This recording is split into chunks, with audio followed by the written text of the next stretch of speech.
Good morning, everyone.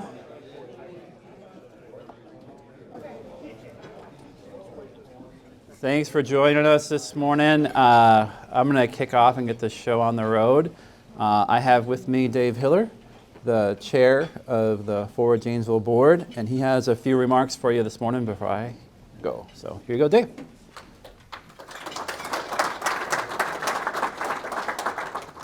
Morning.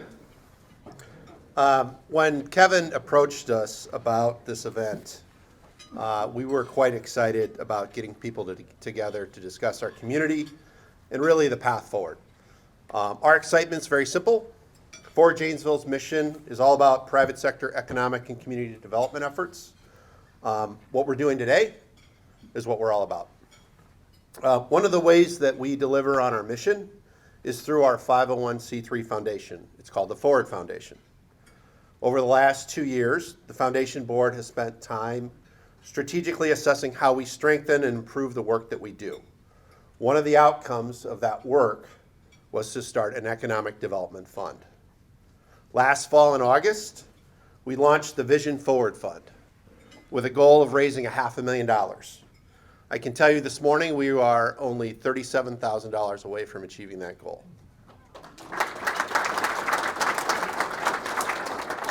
The Vision Forward Fund is a private sector economic development tool that gives us some critical horsepower to drive economic success for our businesses and our community. What we are doing today is a great example of what drives economic success. Today we're talking about collaboration, communication, and really private and public sectors coming together, right? We are both thankful and proud to be supporters of this event, and I sincerely thank the city for this opportunity. I want to thank our investors in the Vision Forward Fund. There is a poster board in the back with our investors listed, and we also have 2 new additions that I can announce. DSB Technologies is an investor, as well as Coldwell Banker Commercial and Badger Properties.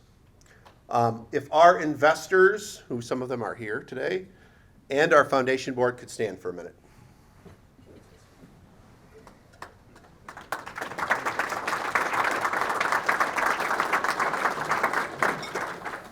Thank you. I also want to thank BMO. BMO is a key investor that continues to support our community. Last year with BMO, we launched our Breakfast with BMO series, which we're continuing into 2024. We thought this was a great kickoff to that event, so we're pleased that they're part of that effort. The last thing I will do is say this, before I turn it over back to Kevin. Kevin has wasted absolutely no time getting to work for Janesville. Kevin?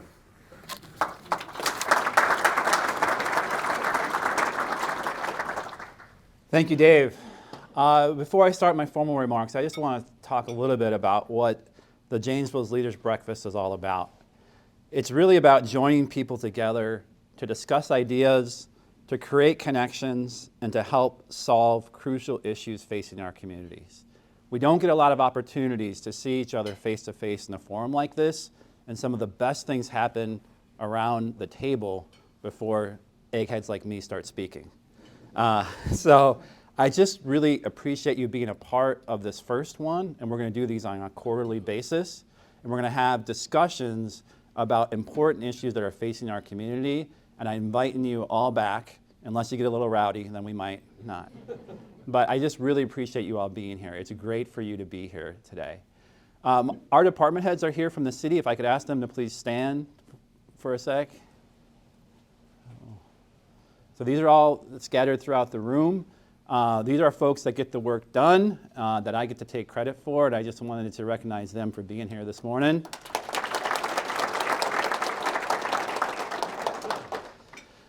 So I'll start.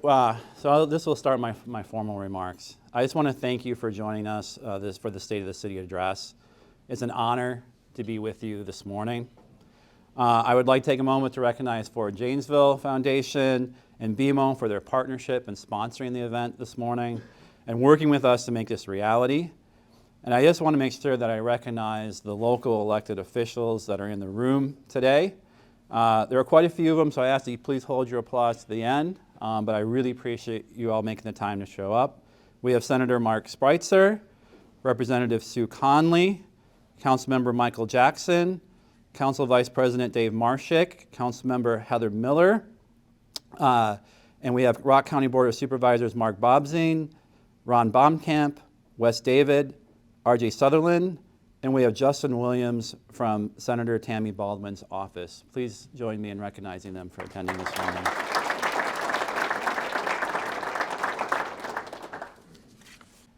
You are here because you are leaders of this great community we call Janesville. And in your role, you have stepped up to move the community forward in some fashion. It could be because you decided to plant your flag in our community and establish your business here, providing economic opportunity for the greater Rock County area. You may be a leader of our faith community who are carefully tending to the spiritual needs of our city.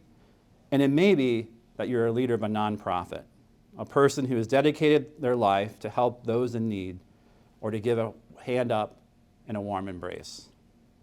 And last but not least, you may be an elected official who has offered to step up and represent their fellow citizens on a local, state, or national level. And we are actively working to promote policies that will help our community. Thank you for your service and dedication and being a part of this journey. The reason we are bringing you all together today is to share ideas, discuss emerging issues that are shaping our community on a daily basis. We really hope that you enjoy this breakfast and you plan on coming back. The city of Janesville is strong. We are growing. We are vibrant, and we are working hard to make this an even better place than it already is. We are all of these things largely because of the efforts of folks in this room.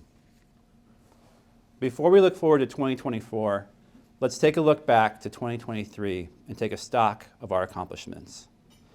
For city staff, it was a year of transition.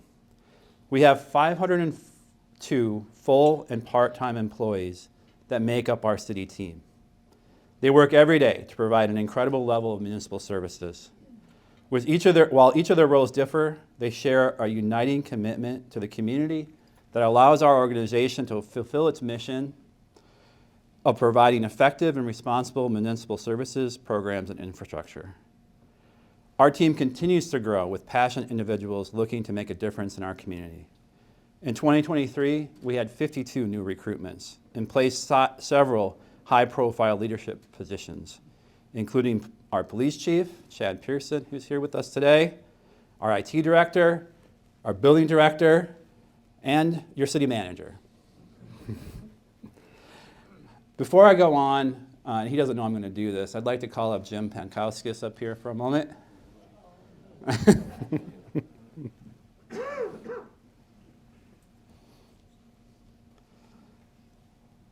Jim Pankowskis, as you know, is our fire chief. It's hard to tell because of the uniform. When you sign up to be a firefighter or a paramedic, you choose a career in service of others. That includes long shifts, missed holidays, and a job that literally means that you run into burning buildings when others are running out. You sign up to literally save the lives of others and put them above yourself. Jim stepped up about 30 years ago, and on the day of his retirement, he will have served in the fire service for 30 years. And he rose through the ranks, and now he's leading our young men and women to teach them how to do that with pride and honor. And so I just wanted to take a moment to recognize Jim for his service to our community and to recognize you on your retirement today, this morning.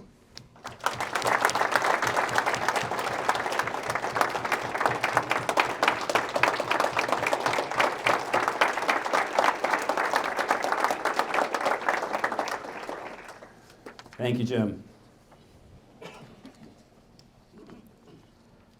Most people don't realize how much our team of dedicated public servants are able to accomplish in a given year. From operating pools to fixing storm drains, from drug dealer arrests to life-saving rescues, from public event after public event. Our team does it all. Let's take a moment to look at the numbers. In 2023, the city of Janesville replaced 253 public side-led services and 161 private side-led services, renovated 3 parks and opened the Dave Moore Playground next to JPD, served 500 families through our rent assistance program, provided more than 398,000 bus rides, an increase of more than 52,000 rides. We recorded 45 community events, 118 government meetings, 17 trainings, and 36 library programs. Conducted 2 safe and secure elections with 25,452 votes cast. Conducted 11,378 fire and EMS responses. Resurfaced 6.8 miles of streets. Reconstructed 4.1 miles of roadway. Filled 7,000 potholes. Conducted more than 800 code enforcement inspections. And supported more than 150 unique public events, including the Janesville Jolly Jingle and the Enchanted Forest. The business community is betting on Janesville, and our team continues to aggressively pursue new growth to increase our taxable value and create new jobs. Serta Simmons consolidated 2 facilities into a new 500,000 square foot building on Innovation Drive. Joining them as a neighbor, Zilber finished their 286,000 square foot industrial building. And Walter, a company that's been in Janesville since the 1960s, is set to build a new 70,000 square foot facility. In preparation for the 2024 Industrial Development Plan for the far south side of Janesville, the city closed on 132 acres of land south of Dollar General for future industrial developments and plans initiatives for the former GM plant. Additionally, it's now easier than ever to begin the commercial building process with commercial building permits now available online. In 2024, the city hopes to also implement residential online permitting and online customer payments. Wow. That is some amazing work in 1 year. We do all that work with one of the lowest property tax levies per capita in the state of Wisconsin for cities of our size. Let me repeat that. One of the lowest property tax levies per capita for cities of our size. Our property tax levy per capita is lower than Madison, Waukesha, Racine, Kenosha, Eau Claire, Appleton, and Oshkosh, just to name a few. And we accomplished these milestones with one of the lowest portions of shared revenue per capita in the entire state. Additionally, our municipal debt per capita is also among the lowest in the state of Wisconsin for cities of our size. Our efficiency and effectiveness in delivering city services allow us to keep our taxes as low as possible while still providing excellent service. The Hedberg Public Library holds a special place in our community, and the city continues to invest in this cherished public service. In 2023, the Hedberg Public Library finished construction in the children's area. This $400,000 project upgraded the ceiling, installed brighter, energy-efficient light fixtures, and brightened the walls with fresh paint and finishes. In addition to the approximately $50,000 combined from the Friends of the Hedberg Public Library and the HPL Foundation to augment programming, collection, and activity expenditures, the Friends provided $10,000 and the Foundation $15,000 as grants towards the cost of the children's area. That's not the only area of the library that got upgraded this year. With the help of a $5,810 IMLS grant through the SHARE Consortium, HPL was able to update their website and redesign it for a more user-friendly experience. While we pause to reflect on 2023, it is only a brief pause, and we are bursting into the new year with energy, enthusiasm, and a sense of partnership that is building on past success. In our parks area, we will design and construct a new and improved Palmer wading pool, restoring a treasured community facility for future generations. We will also be adding 6 new pickleball courts on Riverside Park, responding to the growing need for one of the fastest growing recreational activities in the country. It would not be a State of the City address if we didn't talk about roads. And despite Doc Brown's proclamation that we do not need roads in the future, flying DeLoreans running on nuclear power are not a common sight yet. The Orange Barrels will be out on Center Avenue from Nicolay to McKinley in 2024, and a resurfacing project completed in partnership with the state of Wisconsin.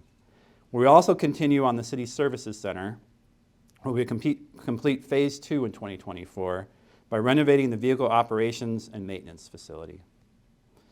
In 2024, we're also completing a new strategic plan as the city, citizens, and important stakeholders work together to develop a plan for the future. We're looking forward to many dynamic sessions to discuss this new plan, and we would really appreciate your participation in helping us chart our vision for the future. Housing and redevelopment will be a heavy focus next year, as we seek out and work collaboratively with developers to bring in all types of housing to improve the availability for all income levels in our community. We also proactively work to acquire, rehabilitate, and redevelop vacant, underused, or blighted properties, and work with the development community to create new and vibrant spaces throughout our community. Another exciting project to look forward to is the Boys and Girls Club, which will provide this organization vital space to provide for the needs of our children in our community. I am proud that the city has been a part of the project, providing land and a $750,000 Pay It Forward grant to make this project a reality in 2024. The work in downtown has been amazing, thanks to the implementation of the Arise Now plan, and many of you in this room have been a part of that. But it is certainly not done. I look forward to working with the Rock County Children's Museum to help make their vision a reality in 2024 as we continue to explore ways to partner on this exciting project. And last, but certainly not least, we'll be watching the new Woodman Sports and Convention Center rise at Uptown Janesville. This 140,000 square foot convention and sports facility will add a needed and transformational asset to our community. But boy, did it take a lot of work to get here. The project was a result of a committed team of city staff and our business community partners that simply refused to give up in the face of daunting circumstances. And in case you forgot, a global pandemic. The group of folks like Christine Rebout, Mike Payne, Jennifer Petrozello, Larry Squire, Tim Lindau, Oakley Ryan, Bill McCoshen, the entire board of JYH, and many, many others deserve our gratitude and praise for their efforts. I was so fortunate to join this city at both the end of the process and the beginning. The end of an effort to raise funds, design, develop partnership, and relentlessly keep the faith on this project, to see it to the beginning. The process of building and operating this facility to benefit all of Janesville. I am proud that in the next several weeks we'll hold an official groundbreaking, which will launch the process of making this dream a reality, and it is a shining example of what I've quickly learned Janesville is all about.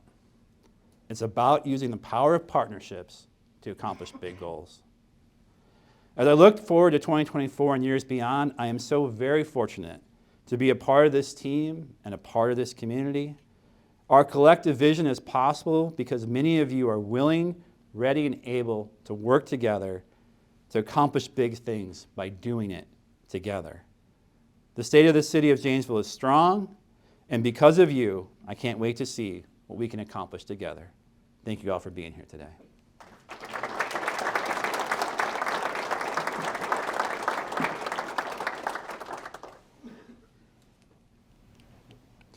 Thank you for joining us this morning. I really appreciate it. The way that we do these things is that at the end, I would open it up to questions that you might have. And so this forum is not necessarily one that invites questions, but if you have a burning question in your mind about the city of Janesville or something that I could answer, I'm happy to answer it now for you.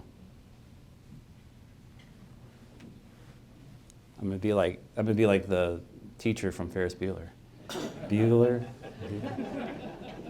This isn't a burning question, but Sure. some trivia. Do you know who your longest city employee is? I'm just curious who's been there. Mike Fosman. Longest time. Who did you say? Mike Fosman.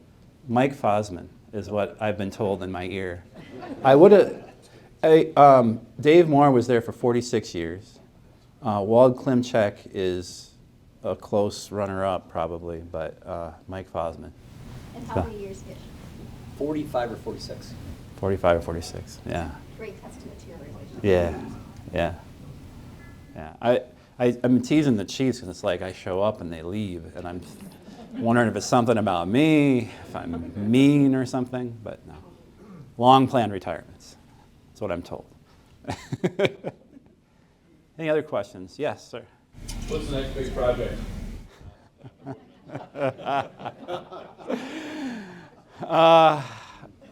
If I told you, I'd have to kill you.